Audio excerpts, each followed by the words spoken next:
Sa papaanong paraan masasabing best performance ang isang Bureau of Fire Protection? Ito ba ay sa pamamagitan ng mabilisang pag-apula sa isang sunog? O hindi na umabot sa mataas na alarm dahil sa maagap na pagresponde?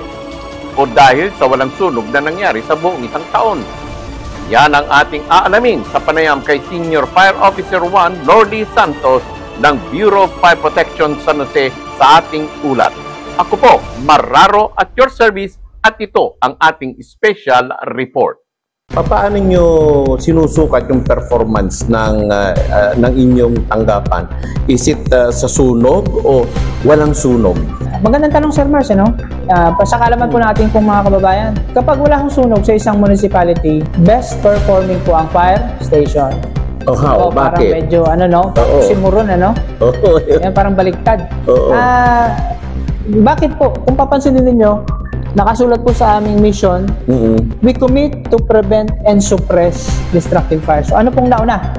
Prevention. Prevention, no? So, ibig sabihin, if we manage to prevent fires, ibig sabihin, mas maganda yung aming pong naging effort doon sa fire prevention campaign.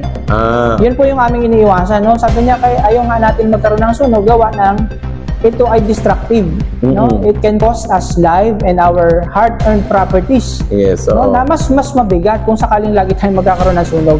Kaya from time to time po, talagang mini-make sure namin at lahat ng mga business establishment ay compliant sa Fire Code of the Philippines, sa RA 9514 and its RIRR, para maiwasan na po natin yung mga ganyang insidente. Sana'y makabahagi tayo sa programang ito. Labanan natin ang sunog sa ating komunidad.